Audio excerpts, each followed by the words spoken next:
Debbie Rich from PCOA. Hi, Debbie. And then I see Donna Gillette from Easterfield Blake Foundation. And then Jerry Lucius from Beacon Group. Hello, Irma from here. Oh, hi, how are you? And then Irma from Hope. John Hawbaker from Town of Aurora Valley. And then Nick Trees from La Frontera. Present. Hi. And then Steve Knapp, also from Hope.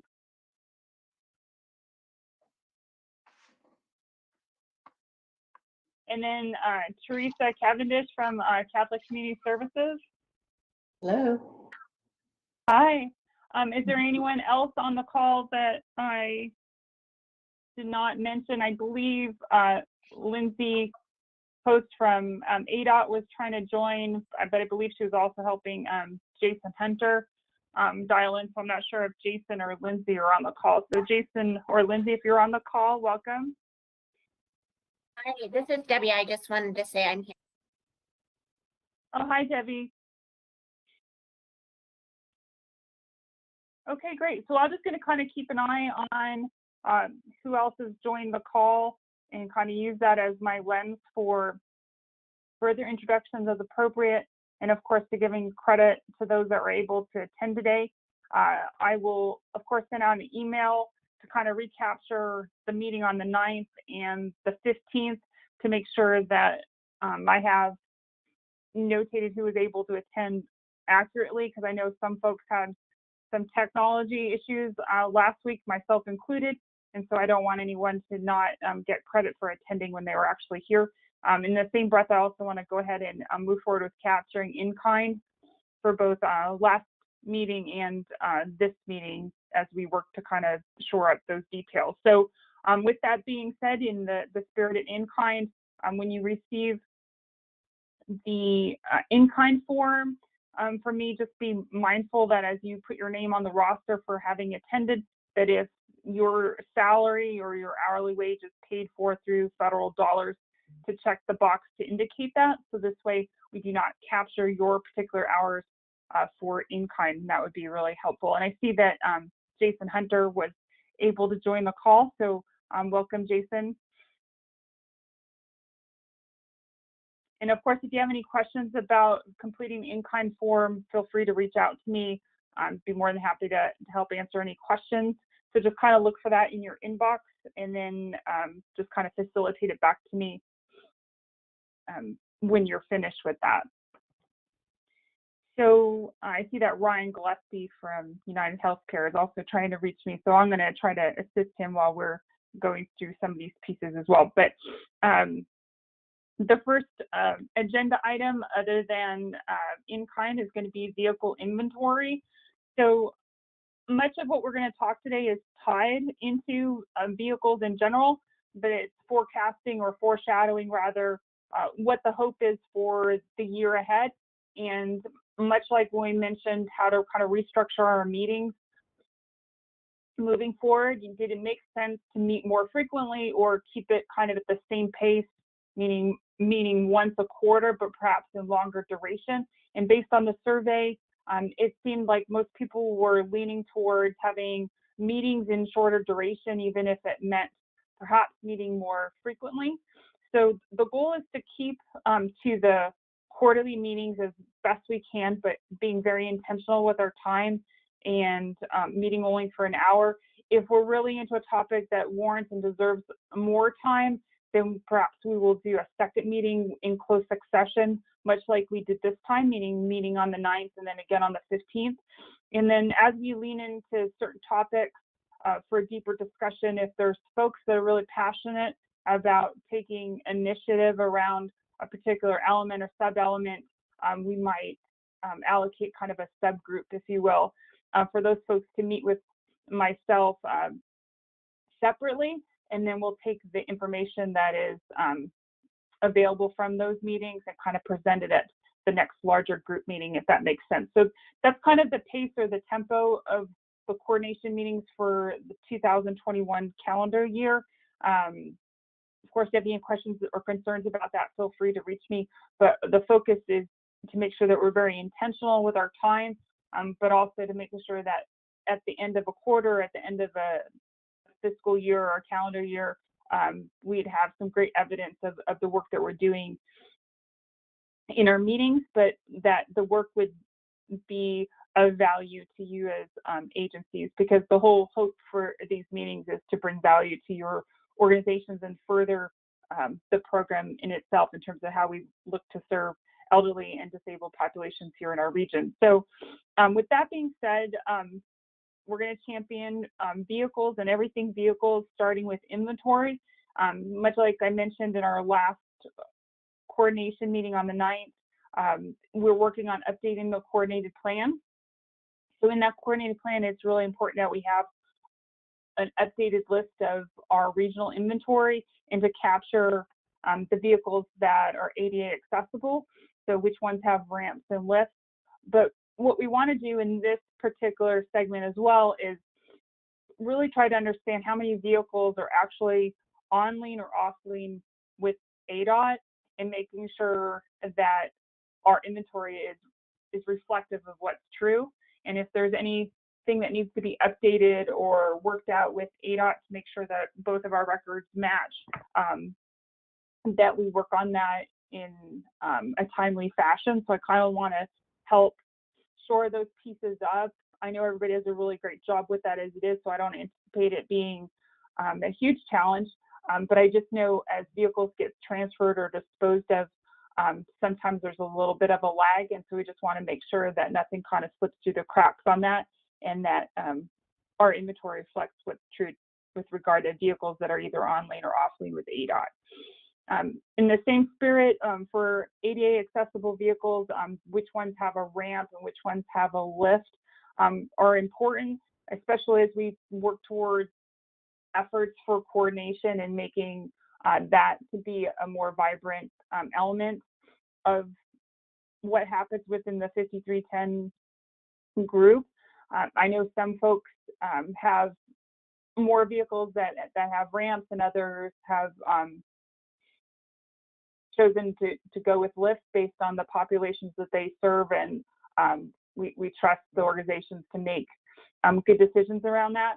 We also just want to be mindful of what that looks like, so that as we do work on coordination efforts, we kind of have a lens for how many vehicles do have a lift and how many vehicles have a ramp in our region, and then how many vehicles as a percentage are not what we would consider ADA accessible, just to be mindful of that. In the same breath, it also lends itself to a topic further down, which is about preventive maintenance. And everyone knows kind of the ins and outs in terms of the costs associated with preventive maintenance, but especially when we talk about lifts and making sure that lifts are well cared for and properly maintained. People also know the costs associated with that. So if we can get a more accurate picture of what is the true need in the region in terms of lift maintenance, then we can work towards finding better solutions around lift maintenance, whether it be to make it easier to get it done and or drive the costs down so that your operating costs go down as well. So those are some things that we want to be mindful of, and the good place to start is just really understanding where we are today and even forecasting out what vehicles might be asked of in future grant cycles that might also have a lift, so we can kind of factor those pieces into the equation as well. So the next section in our agenda is fleet forecasting and vehicle utilization.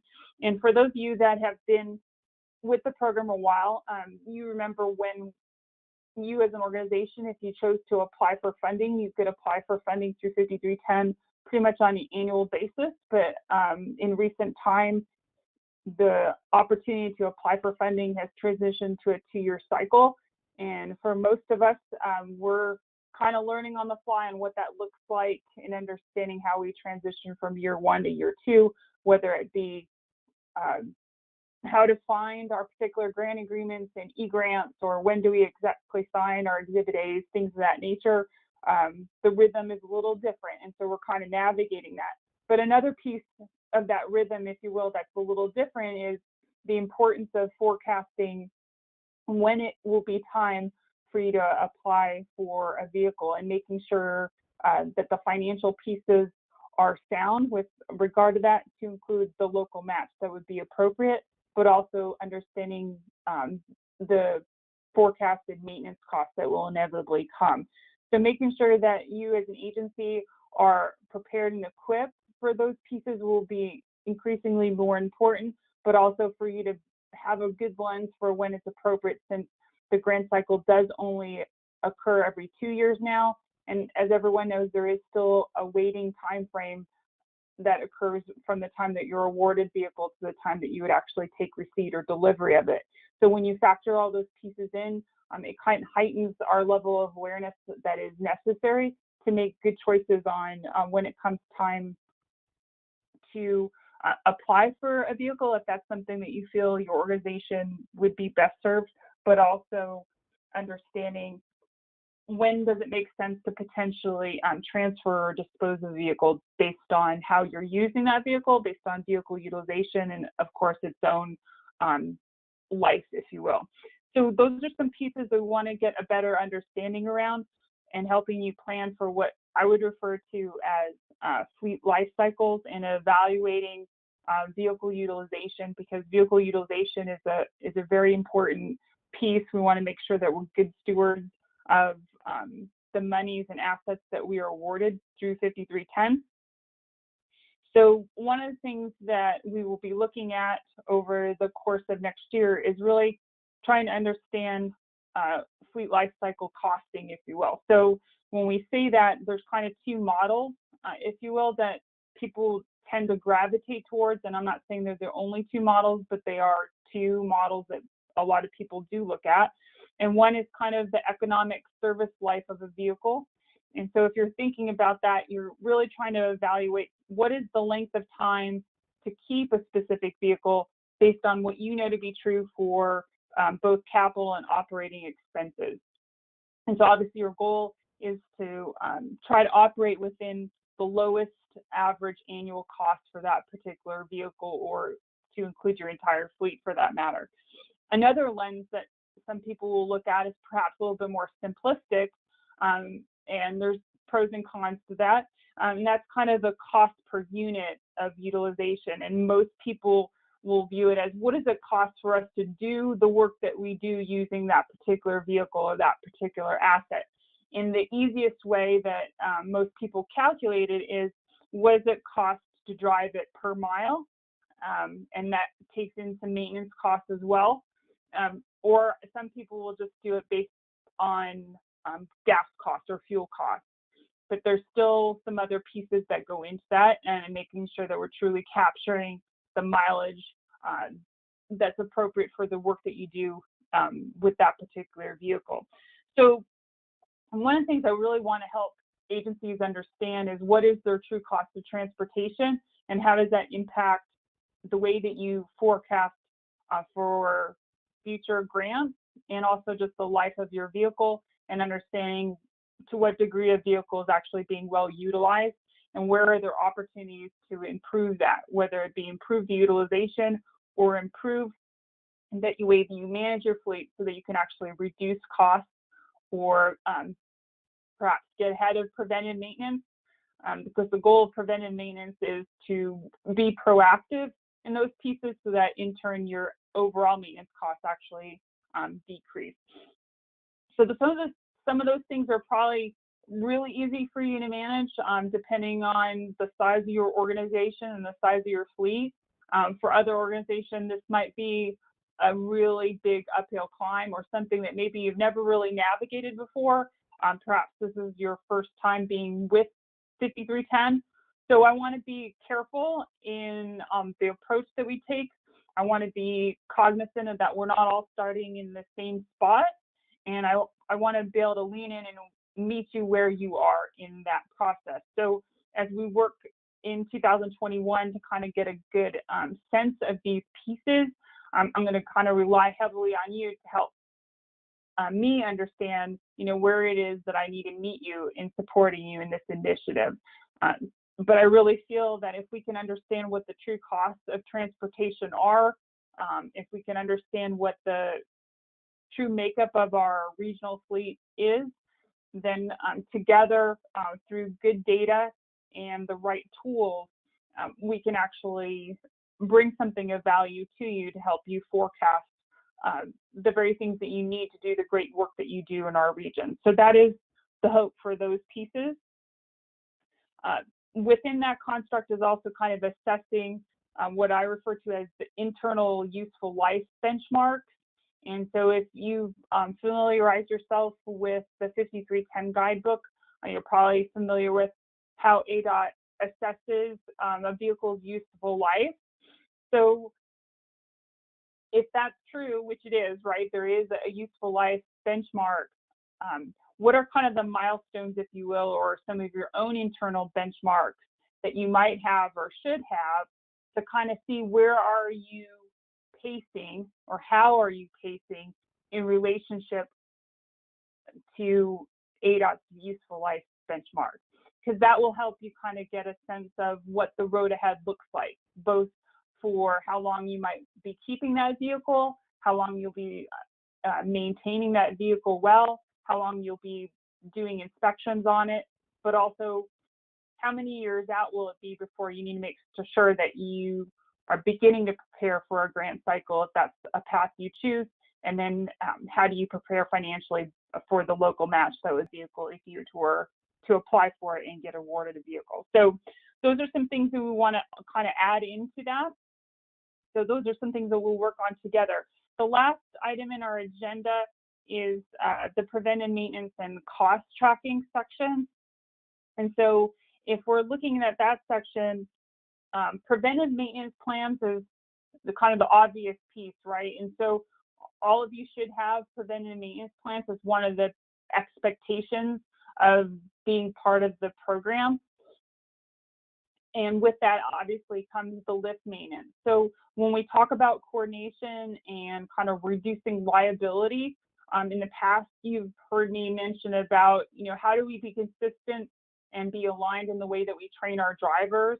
Because I know that's one piece that people are concerned about, and rightfully so. But the other piece is, how do I know that the vehicle that I'm about to place one of our clients in is maintained to the same level or same standard as the vehicles that we place our clients in?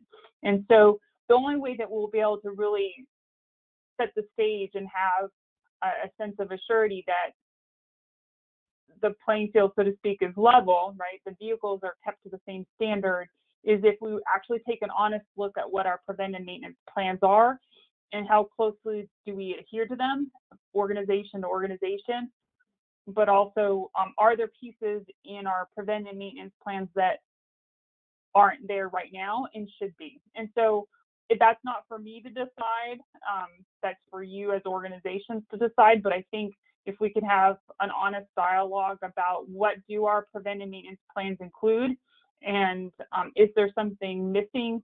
Is there a way to make it more standardized or consistent across the board? Those would be some dialogues I think that would be worth having, so that it would allow for the future hope, which is coordination of folks across agencies. So those are some pieces when we start talking about preventive maintenance plans that we'll want to kind of unearth. But one of the things that I would encourage you to do, especially as we start to lean into a new grant application cycle, it's around the corner, is if you haven't already done so, start taking a really close look at your preventive maintenance plans and making sure they're up to speed and they're on point, so that when it comes time for you to apply for funding, and if you were to choose to apply for funding, especially for a capital asset, that within your grant application, you could have some confidence that you've provided ADOT what they need to be able to make a good assessment as to whether or not to award you a vehicle. So that's something we can navigate together. If you've never applied for funding and you have questions about what does that look like and what does that mean, feel free to give me a call and we can kind of talk through that together. But those are the pieces that I wanted to kind of set the stage around for what we're going to be talking about and really digging deep around over the next calendar year.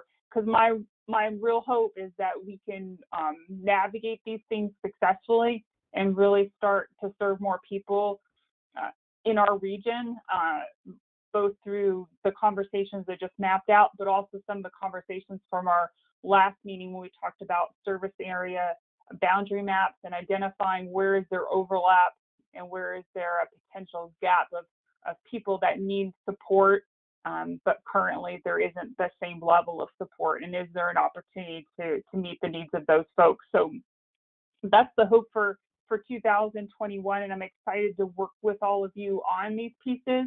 Obviously, when we start to have meetings in 2021, the agenda is going to look a little different than the one that you saw today and even on December 9th, because there's really only going to be one agenda item, but we're just going to dig deep on that one agenda item for the full hour. And I've kind of worked on some additional tools that we can bring to the table to allow for there to be great dialogue and participation on the meetings, so you don't have to hear me talk for an entire hour.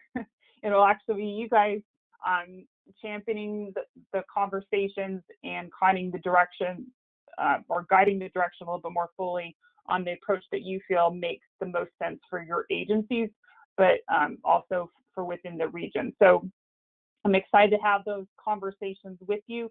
If there's something that you're incredibly passionate about, or you feel like your organization really has a great best practice around, I would encourage you to reach out to me and we can kind of talk through those pieces together and see what opportunities exist for those elements to be incorporated into future discussions, and for you to kind of take the lead on some of those pieces if that's something you felt comfortable with, or if you just wanted me to share it with the other agencies in our region. I know Town of Aurora Valley and Hope and even Savvy have been very instrumental in sharing a lot of their best practices, and I'm very thankful to them for always stepping up to do that. And I know there's great work and great resources across all agencies, and I just want to make sure that everybody has an opportunity to showcase where they shine throughout the course of the next year and the years ahead.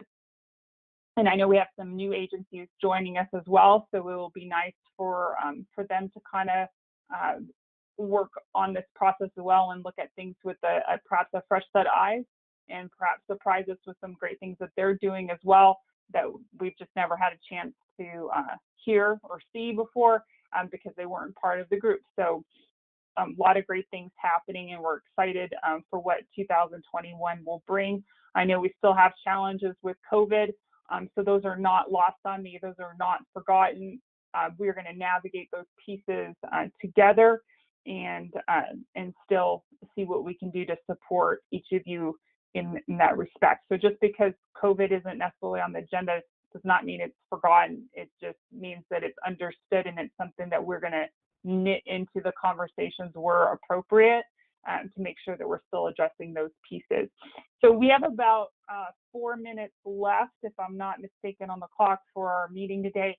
I just kind of wanted to open up the last 4 minutes to any questions that you might have, any concerns that you might have, and if there's anyone that joined the call after I had already done kind of roll call, to go ahead and just share that you're on the call so I can welcome you and give you credit for being in the meeting today.